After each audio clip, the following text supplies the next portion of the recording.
And 40 regional artists will be showing off and selling their art today and tomorrow. It's part of the 8th Street Art Show and Sale. And Steve and Wade are getting an early look at the big event from Shotwell, Florida. Good morning, Steve. Good morning, Lisa. We're with Don Paul out of Edgeley, North Dakota. Good morning, Don. Hi, how are you this morning? You primarily work with copper, right? Correct, yes. And you're going to show us a technique called fold forming with copper. Yes. Okay, well, and again, this is in association with the 8th Street Art Show and Sale, getting underway at 11 later this morning, and Don and his wife Teresa are one of the featured booths here. Go ahead and tell us the steps of what you're doing here.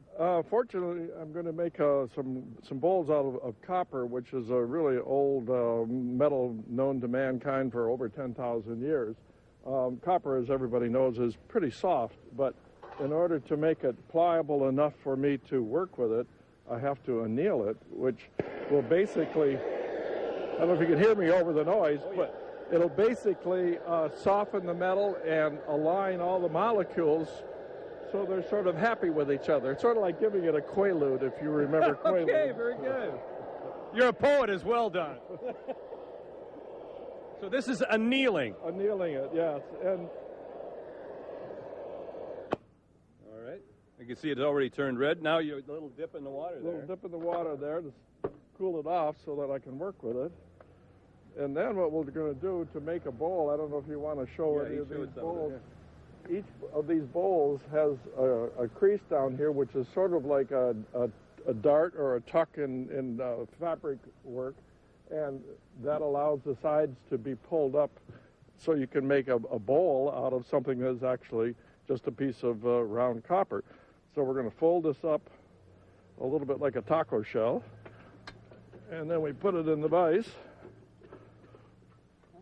This is kind of a random. This is where the art part comes in. You know, if you hear someone say "oops," you say, well, that wasn't a mistake. That was a design choice. Okay, then we take a mallet here, and you can see how flexible the copper is right now, and then we'll pull some little marks on there to give it some character.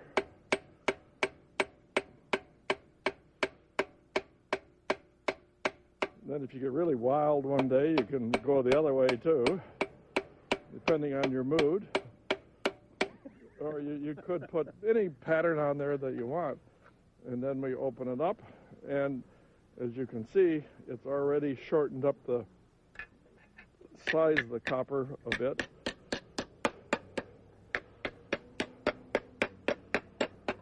And we continue to do that with, I've gone as many as 5 pleats in there or folds in there, and after that it gets to be pretty difficult.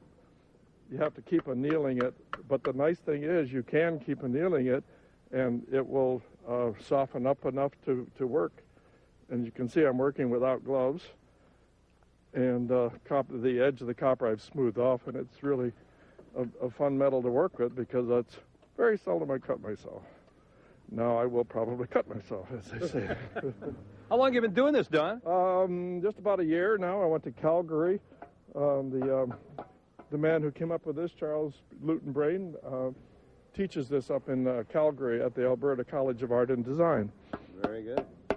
So you're going to be doing these demonstrations during the show as well? Yes, I will be about every couple hours. You know. Oh, very good. And the nice thing is you can scale this way down and make jewelry, which I have begun doing, or you can scale it way up. At home I've got a vise with jaws on it about this big, so I can make big wall pieces.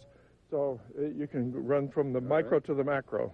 Thanks a lot. Don Paul, you can visit his booth number 22 here among the more than 40 artists that will be taking part in the 8th Street Fine Art Show and Sale, 11 to 7 today, 11 to 7 again tomorrow. I believe that's the time. Okay, Don Paul, thanks again. We want to thank Pat Jorgensen and Jackie Anderson and Tamara Creedeman for joining us this morning to give you a little preview of the show. It gets underway at 11.